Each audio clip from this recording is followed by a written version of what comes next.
9 or 10-minute segment to talk about some of the things dealing with voting, you see, because I don't think that we can say enough about voting in order to try to encourage folks to become part of the process. Yes, absolutely. It's very important for every citizen to take the opportunity, and if you're 18 years old, to go and register to vote. If you're 18 and above, if you haven't never registered, you need to do it. And then if you have registered, you need to go out and fulfill your citizenship right and to vote. But as we were talking in the last segment, one needs to be an informed participant of the process as well. And I think if you can just be aware of people who have had experiences and got to know withal and can get things done, and if they got a proven record of doing that, it's very important to do. But you have to be able to discern rhetoric from what's true, and that's going to be very important. I like that term that I want to bring up again on social structure for the audience to understand, if you just start the listening, that we're talking about the primary institutions, 10 of them, that make up society. And to the degree that people within the social structure of society belong to the upper class and the upper middle class, you have a tendency to experience those 10 institutions in a relatively positive way. And in doing that, one would probably do what family members have told you to do. You got economic stability, religion is good, you have law that's going in your positive way, not getting in trouble. If you do, you can get out. The government and politics, you're doing well there. You have the other components of it as far as mass communication, telecommunication, and the associations there. But when you find, what we find is that as you move down that socioeconomic status ladder, a lot of the minuses become within the environment in which one is in. And those things causes some of the ills of society, getting involved in the criminal justice system, the law. Break up in families, having issues there, no support systems that are there. So people, even in those circumstances, we would like those in the upper class, the 1%, the upper class, the middle class, to understand the plight of those who do not have across all ethnic lines, and that sometimes it's disproportionate for certain ethnic groups that have the less and the least than those that have more. So we need in a political process to understand those social factors that are related to a lot of the problems that exist within society, all of them that we might be able to bring up. And it becomes political.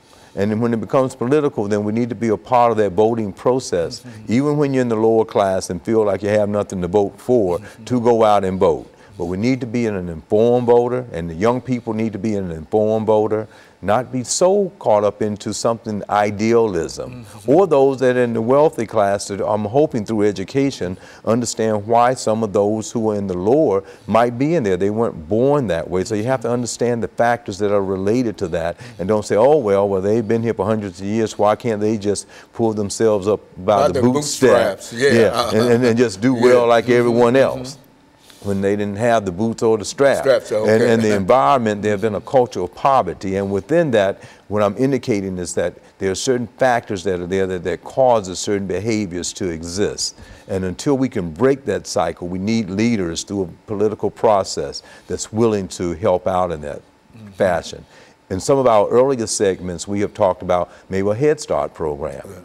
Many people might, that mean a political process, might see that as a waste.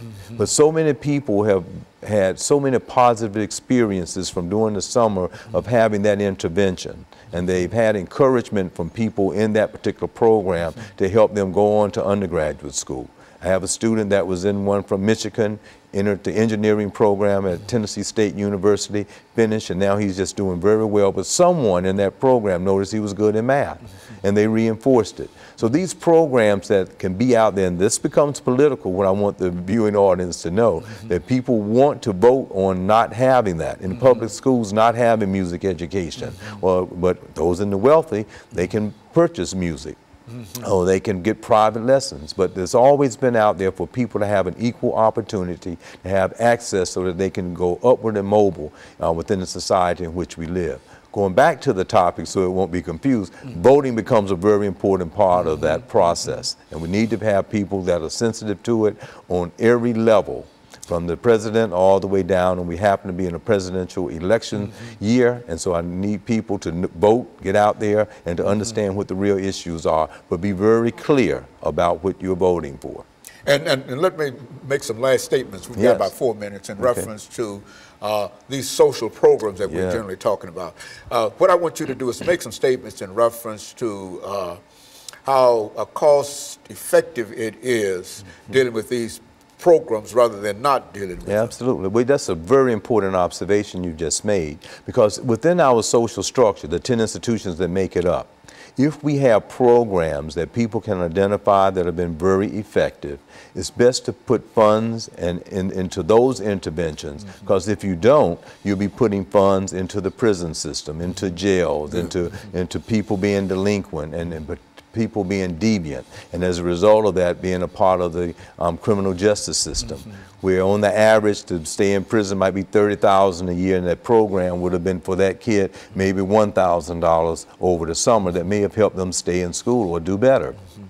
So it's very important, I think, for us to, that goes back to the politics of it, for us to understand that if we have these programs out there that can start early and they are successful, they have funds that maybe churches in pre-kindergarten and kindergarten to make sure that students, and I would like to say this to parents, to be very reinforcing at home with teaching and learning.